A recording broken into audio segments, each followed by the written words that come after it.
Why did the dismissive avoidant leave? Are they coming back? Do they miss me? How can I get them back? You can probably use enough power games and manipulation strategies to get anyone to do anything. Look at cults. If you use basic manipulation strategies, if you do the right things, if you stay away for long enough, if you make yourself mysterious, if you go no contact, if you do this, that, and the other, you can probably get them back. Here's what you can't do. Make them stay. Dismissive avoidance will often come back.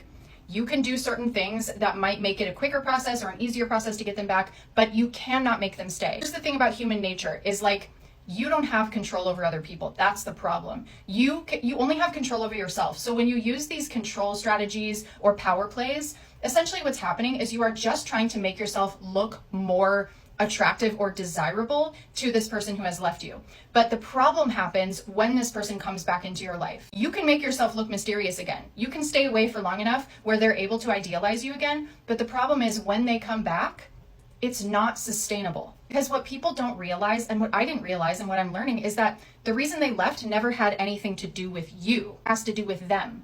So them coming back into your life won't have anything to do with you either. Dismissive avoidant doesn't leave because they think you're doing something wrong, and if only you change that thing, then everything's going to work out. Dismissive avoidant leaves because they have a very fragile sense of self. They have very low self-esteem, and it's very easy for them to get activated and triggered in relationships. Dismissive avoidants are extremely hyper-independent people that like to be looked at as strong and capable. And what happens inside of committed relationships is that the partner that they're with will usually start to ask things of them. And it might be okay at first, like the dismissive avoidant might be like, okay, yeah, sounds good. Let me start working on that.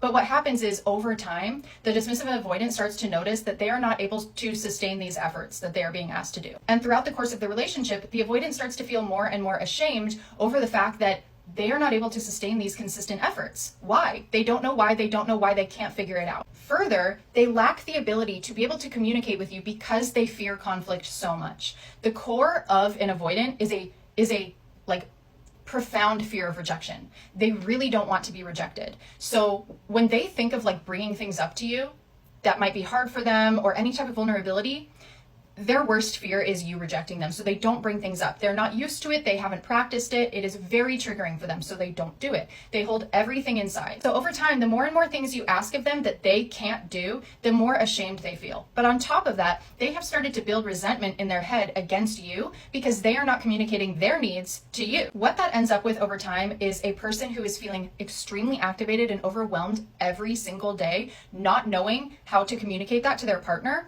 who starts to take more and more space because they don't know what else to do, which then activates their partner. So then their partner's like, why are you taking space? Why are you doing this? And then the avoidant gets even more activated from that, which sends the avoidant into a panic. The avoidant looks at you in the relationship as being perfect and amazing. They believe that everything you do in the relationship is right and everything they do in the relationship is wrong. And they have a really insecure sense of who they are in that relationship. They feel over time like they are not measuring up in this relationship, like they can never be the person that you want. Because they feel this, they truly believe that it's just a matter of time before you reject them. And because they don't know why they can't sustain these efforts, they're like, okay, well, this relationship's never going to work out. I can't sustain what this person wants. I can't give them what they want. I'll never be enough. This is not sustainable. I need to get the fuck out of here because I'm panicking and I'm freaking out. They convince themselves that you probably don't even want them anyway. Like they start to convince themselves that you're probably already cheating on them, planning on leaving, you're probably checked out. They see how upset you've been, over the fact that they've been taking space or been doing whatever. They see that it's making you upset and it brings them so much shame. So on the day that they finally do decide to abandon you out of the blue, I don't think that they realize how much that's actually going to affect you because they don't really have the capacity to understand that the whole time that they've been suffering inside their head, you have had no idea. You have had no earthly idea what's been going on inside their head. They've been making a lot of assumptions about you and about the relationship. And so I truly believe that they think that you won't even care, but you do care. And it hurts you and it fucks you up when they leave you. But by that point of panic and activation, they have convinced themselves that this relationship is a lost cause. They can't give you what you want and you don't view them as strong and capable anymore. So they're going to leave. They're going to get some relief after leaving by being alone again. And if they jump into a new relationship, it's because they want to avoid feeling anything from this past relationship. They are avoidant. They avoid feeling shame. They avoid feeling pain. They avoid feeling sadness. They avoid feeling anger. Getting into a new relationship is just a cheap way of making themselves feel better and helping them to avoid the current situation. Now, when my ex first left me, I was so consumed with how to get him back. That's all I could fucking think about.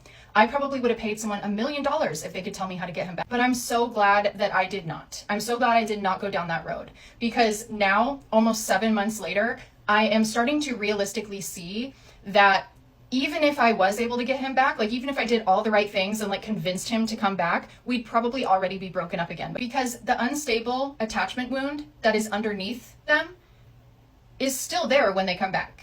Nothing will change. Nothing will be different. You will be the same two people entering that relationship again. And here's the important thing. If you have to use manipulation or power plays or acting a certain way or being different than how you are in order to get them back, you're going to have to sustain that for the rest of the relationship. Like, if you're going to act all aloof and mysterious to get them back, you'll have to sustain that for all of time. And that is simply not realistic, because you have an attachment wound as well, and you just are who you are. And you can maybe put on a show for a little while and act a certain type of way to try to get them back, but when they come back, what happens then? Like, we have to play the tape forward a little bit further, okay? Like, playing it up to the point of getting them back is not playing it far enough. We need to play it a little bit further, because what happens after you get them back? Then what? Then what? You go through this all over again? Is that really what you want? You really want to do that? You want to change yourself to be mysterious for this person and have to pretend every day? That's the type of person you want to be with? That's the experience you want to have in a relationship? No.